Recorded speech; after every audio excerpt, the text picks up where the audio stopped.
Amen. Good morning, Friendship Church, as well as those that are out there listening and with us today. We're happy to have you here this morning. My name is Pastor Val Towner. Welcome to the Friendship Missionary Baptist Church, a place where God's love is expressed. We are in the heart, the city of Greenwood, Mississippi.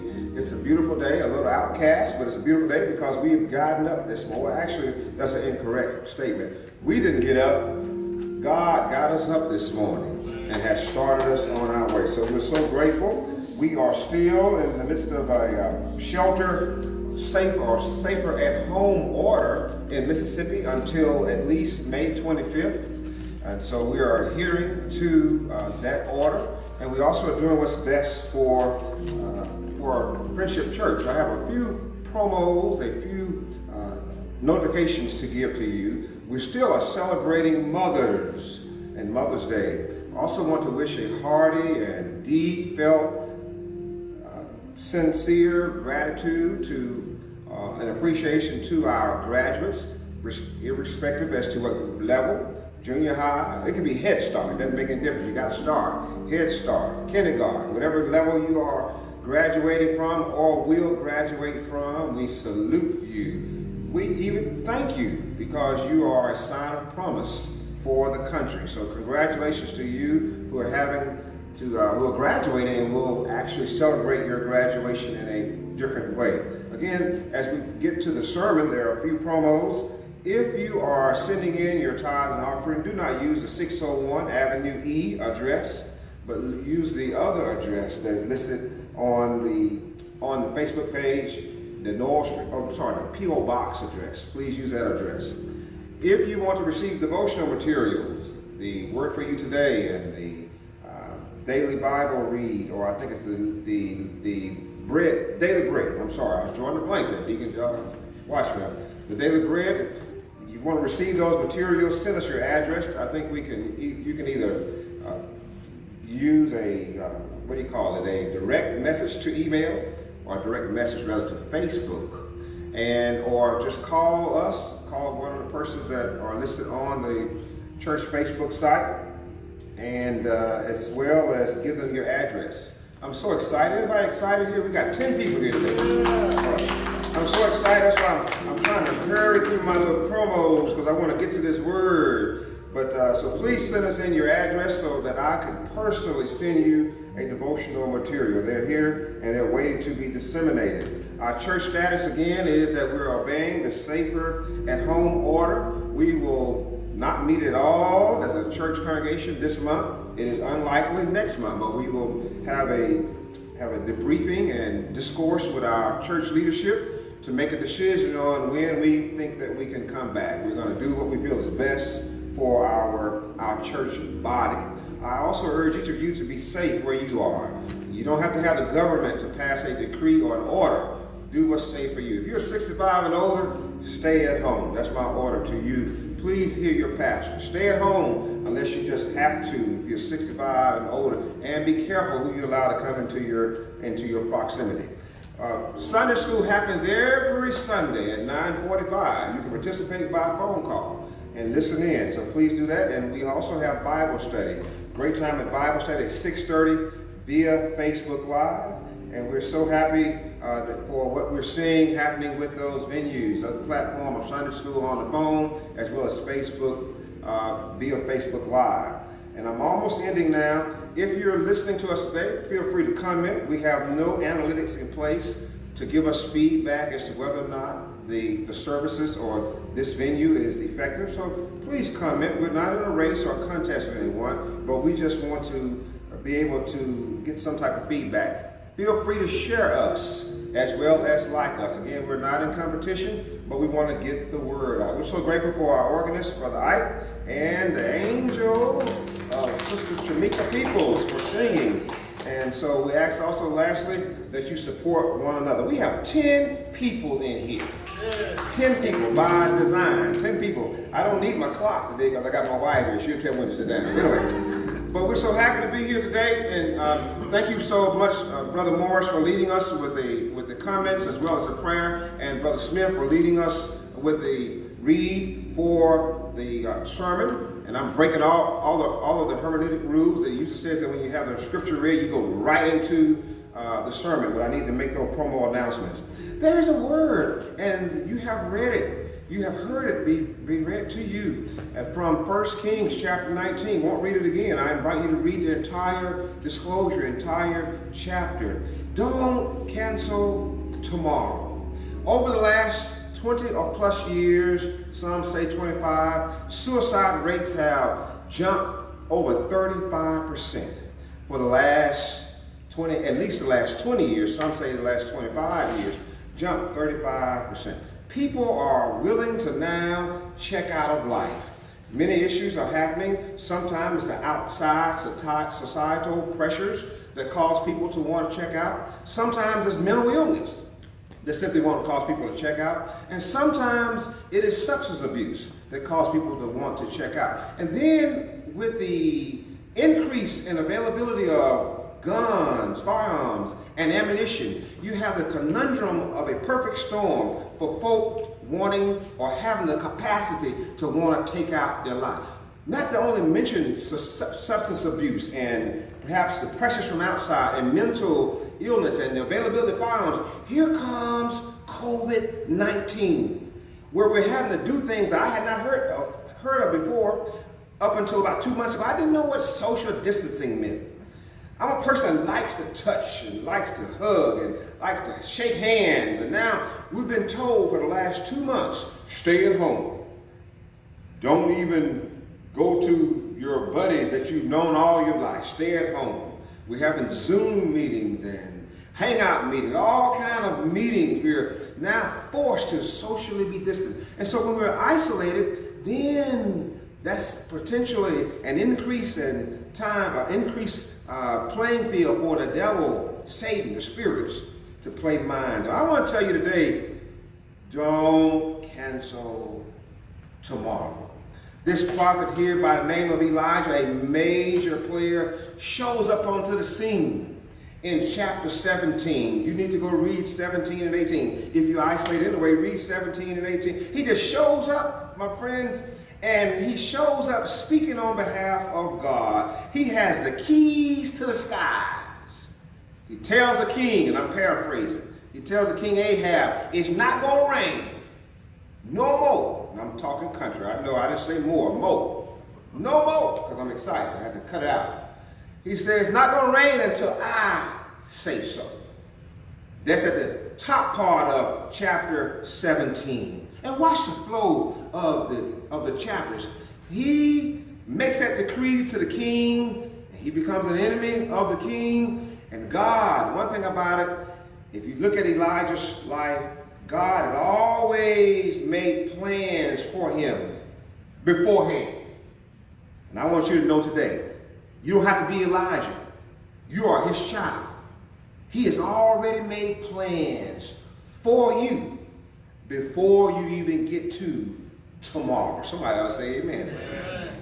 He makes that decree to the king, and then God tells him, I want you to leave there, go east to the valley near Jerusalem, and I want you to know that I have done two things before you get there. I have already prepared a brook for you, and I have given food service license, catering license to ravens. They're going to bring you some bread while you're up there, while you're by the brook. Notice now, before he gets there, God had already prepared a brook, and God had already prepared ravens to open up a catering service to deliver food. Let me tell you something. You're here right now, and you need some things. God, listen to him. He'll tell you where to go, and you may not understand how you're going to make it, and make it by following the directions. Trust me, God has already made a brook available for you. He's already deputized, if not some ravens, he's already deputized some people to make a way from you. But just like that, blessings,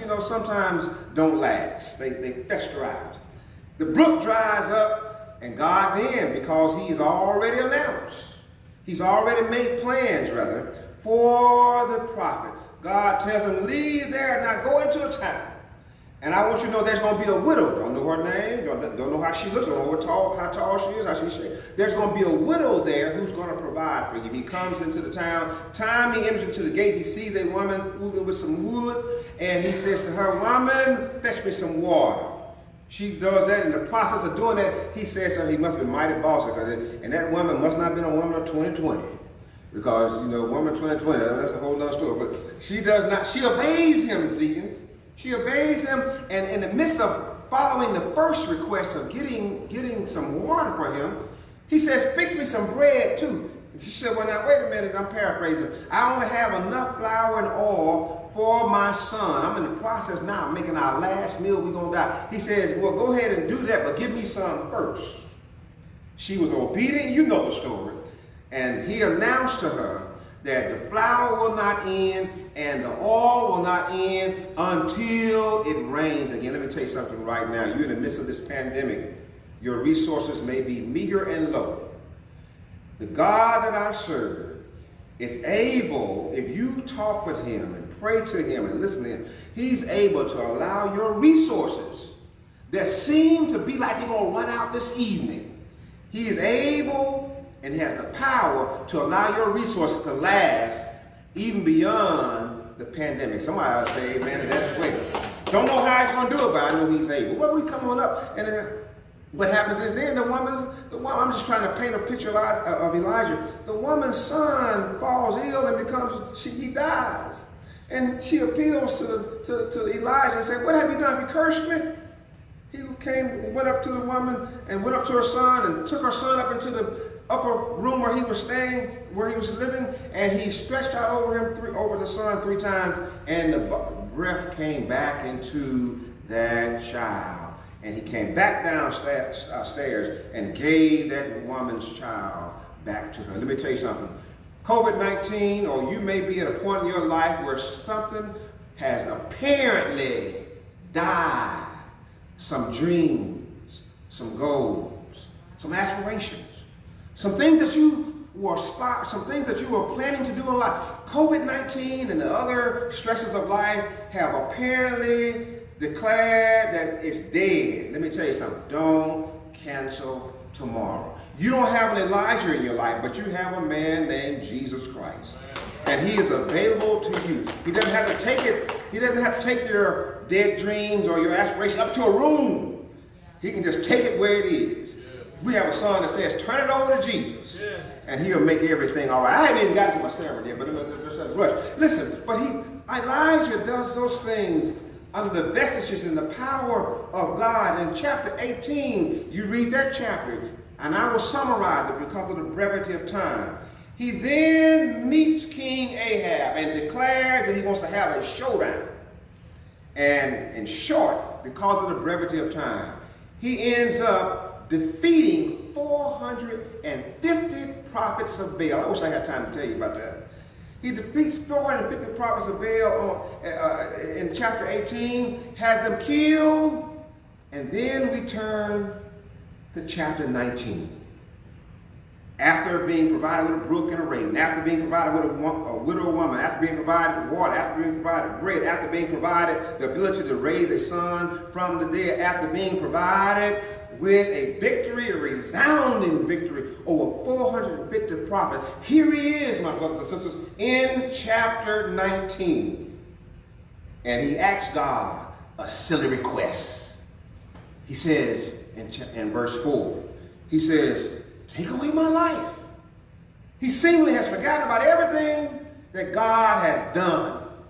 And I want you to know today, don't you let COVID-19, don't you let unemployment, don't you let this wretched time that we live in cause you to forget about all that God has done. Y'all might just quiet. At no time in your life, as a son, daughter of God, should you want to cancel tomorrow.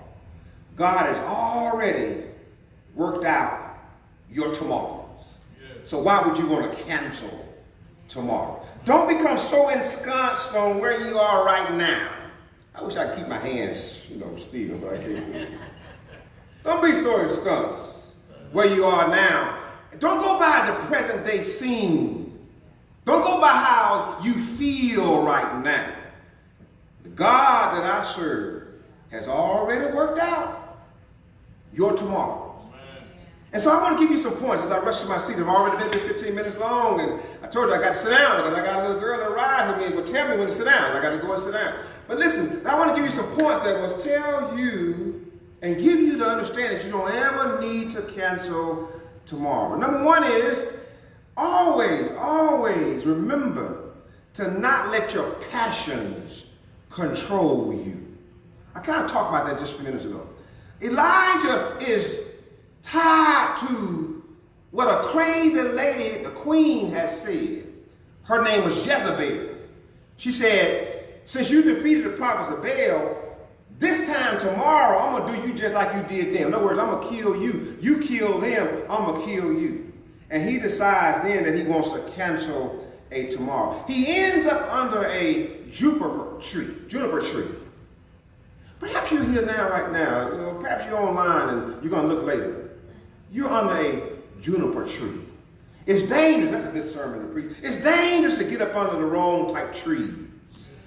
He is up under a juniper tree. You may be under a juniper tree. You have received a health report that's not favorable. You have lost your job, or you have been dislocated. You're not working as much as you used to. Your children perhaps are not acting right. You have lost a loved one. Perhaps you have a loved one that's sick, and you cannot even, because of the virus, go check on your sick loved one. There are certain things in life that can be so hard, my friends, it can put you up under a juniper tree. Yeah. But let me tell you something. I'm talking about symbolically. It can put you at a point of depression and wanting to say, I cancel tomorrow. Let me tell you something. Don't let your passions control you. You remember the story of Tennessee Ulysses. Tennessee Ulysses was the captain of the ship, and they would navigate through the waters, and there were islands located next to the waters, and the natives of the land were wicked and evil, and many times they would play music, enchanting music, and the enchanting music sounded so good that the ship crew would then be lured to the islands. And when they were lured to the island because of the music, that would be to their demise, because the native of the land played the music to sound good, but it wasn't good to them. And so they would be lured to the islands and end up being killed. Let me tell you something. But Tennessee Ulysses said, well, what I'm going to do is I'm going to tie myself to the mast of the ship. And even when they play the music, I can feel like I want to go to the island, but I'm not going to go to the island. I'm going to be tied to the mast of the ship. And so I'm going to keep on focused. Let me tell you something. Don't let the devil play music for you that said that you need to cancel tomorrow. Amen. Tie yourself in. How do you tie? You tie yourself in with the Holy Spirit. You tie yourself in with the word that says no weapon transformed against me will survive. You tie yourself in with the word that says, we've been made endure for a night, but y'all finish? Joy. You tie yourself in with the word. No matter how the music may play that says it's all over, cancel tomorrow, I'm tying myself with the word that says him with me is more than the world. Again, I ain't supposed to get lying. But you tie yours. That's how I'm here to come right now. Only 10 people here, and it looks so awkward, feels so awkward, but I'm tied in with the word. The word is a bulldozer. It'll keep on going. The word don't have to have a house full. The word don't even have to have an elegant person. I'm meager. But the word, when it goes forth, it will get out there. So he says this, I want to let you know. Don't cancel tomorrow. How can you avoid canceling tomorrow? Don't live by your passions.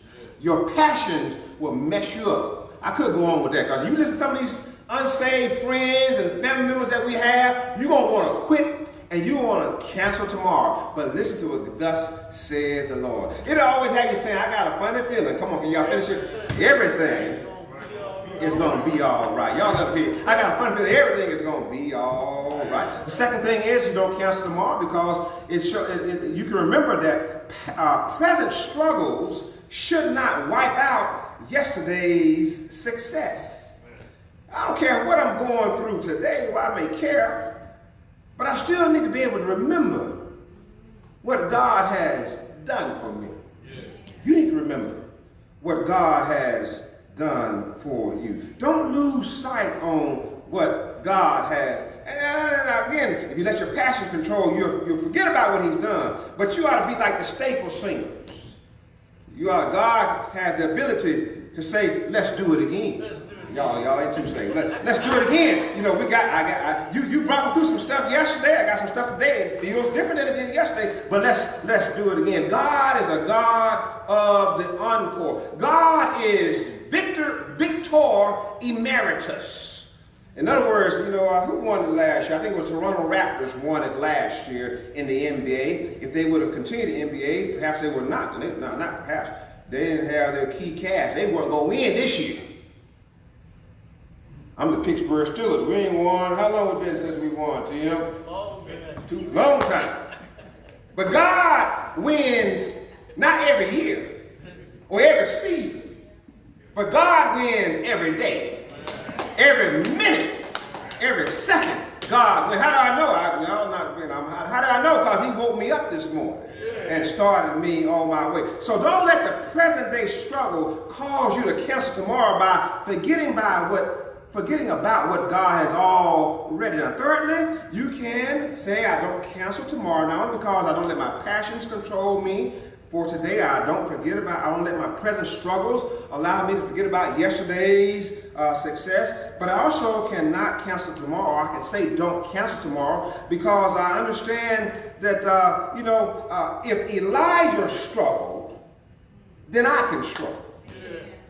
Now, this is a show enough. You got Abraham, Isaac, and Jacob in the Old Testament, the big three.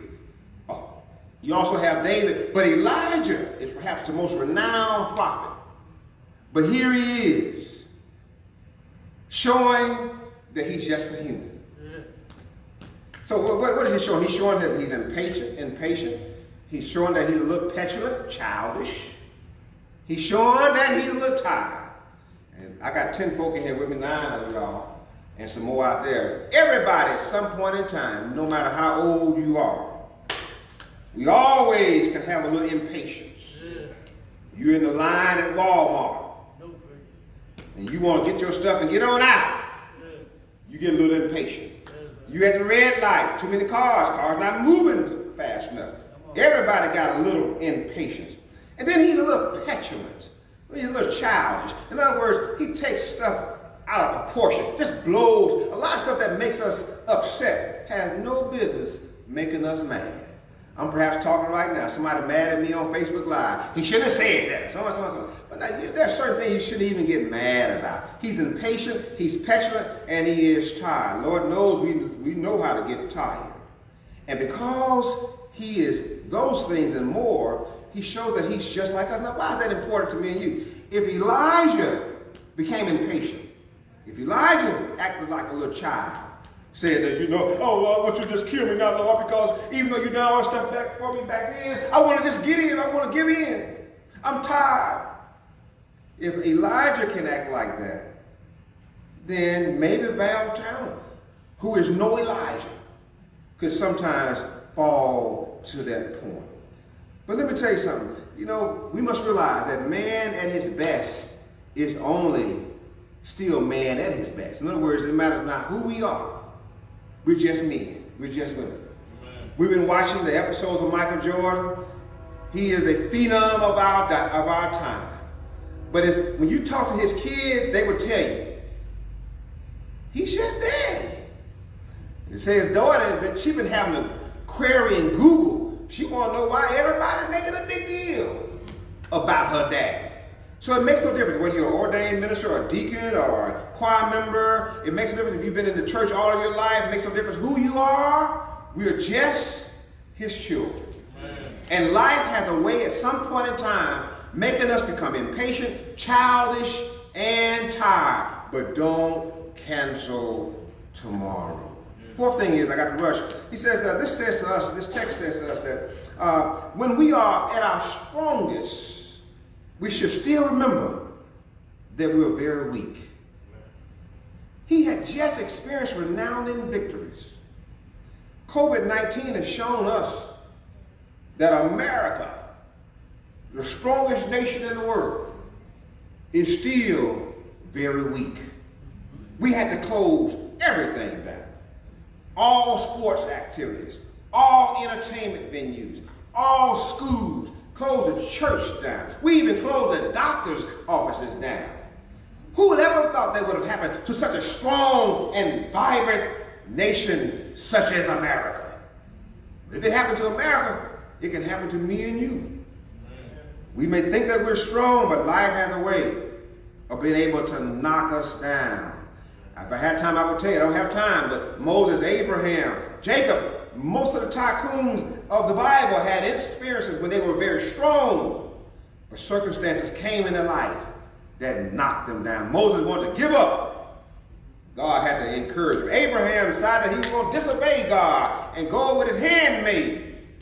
There are always times in which Job said, I just want to give up on God and I just want to leave and forget about this thing. But if those characters and if the world can come to a standstill, you and I can be brought to a point where we don't feel like we want to continue on. But let me tell you something. Don't cancel tomorrow. I'm rushing on. Don't cancel tomorrow. This text also says to us that, we don't need to really depend and try to be naturally strong, but we need to be divinely strong. Yes. Our strength is not based upon how much we can lift, but it's based upon Him who is able to lift us. Right. It's not based upon, my prowess and my power physically, but it's about how powerful I am spiritually. And let me tell you, we're not powerful when we are suited up in a church or when we're behind a pulpit or lectern or when we're in a church period. We are most powerful when we get on our knees and have a little talk with Jesus. Now, that's why I said, well, I got rheumatism, I got arthritis. Okay, you don't have to bend your knees. Then just get down where you are in your heart and have a little talk. When you have a little talk with Him, then you are most powerful. So stop depending. When you're depending on your natural strength, this virus has been just so funny, boy. We just can't do nothing naturally now. We've been washing hands, we've been masked up, and we've been wanting to buy all the toilet paper. We can't get toilet paper, we can't get napkins, we can't get Clorox. Hey, you say you pay $7 for Clorox. I would never bought that Clorox. But even now, as we try to, I'm making my daddy stay in the house, don't want nobody to come to the house. But in the midst of all of that, you better have a little talk with Him. And say, Lord, help me to get through this. If you don't do that, then you end up canceling. I'm going to my seat. Life also, sixthly, is full of mountains and valleys. In chapter 17 and 18, Elijah is in the mountain, on the mountains. But in 19, he's in the valley.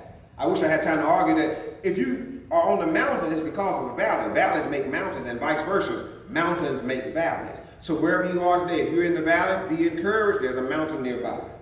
But if you're on the mountain, understand there's a possible valley. In other words, life, my brothers and sisters, ebbs and flows.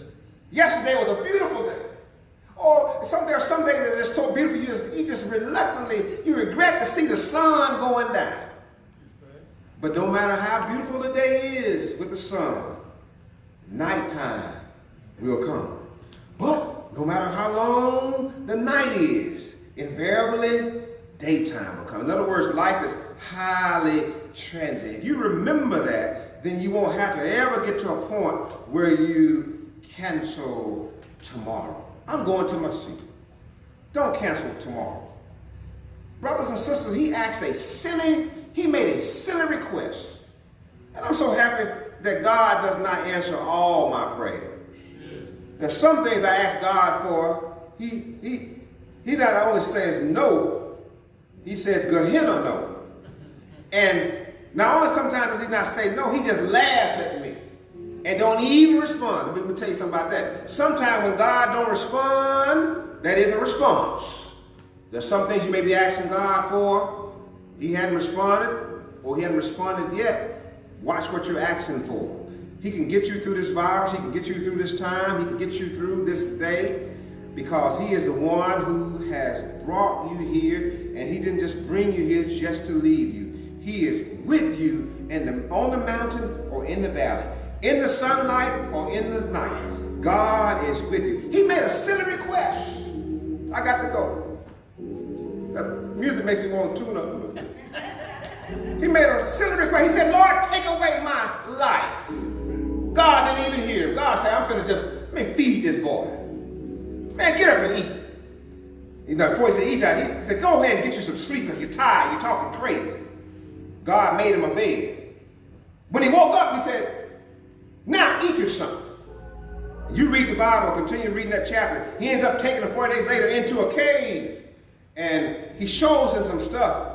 And he ends up showing, not in the stuff that he shows him, the fire and the wind, but he ends up showing himself up in a voice, a small voice. To tell me and you, God doesn't work by what's most popular on Facebook.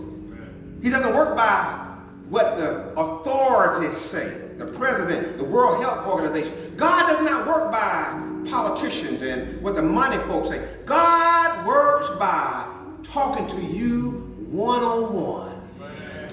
And he'll speak to you. He says, I'm about to go, I'm so happy. He said, listen, take away my life.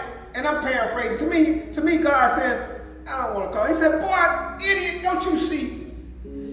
I don't need to take away your life. I got some work for you to do. You think you're the only one. I got 7,000 who have not even bowed down the bell. They just like you. I need you to get up, and you got a king to anoint, because the same lady that said that she's going to kill you, I want you to know that she's going to be killed. The dog's going to lick up her blood. And by the way, while you're asking for that silly thing, I want you to know, I'm about to sit down. I want you to know that you're not going to even die. You're going to be one of two in the Bible. Enoch, going to be translated, and I'm going to pick you up in a chariot of fire. And here you are asking for something that ain't even on your list for me to give. Stop talking crazy. I want you to be that same way. Ask God to give you the spirit to say, I don't cancel tomorrow.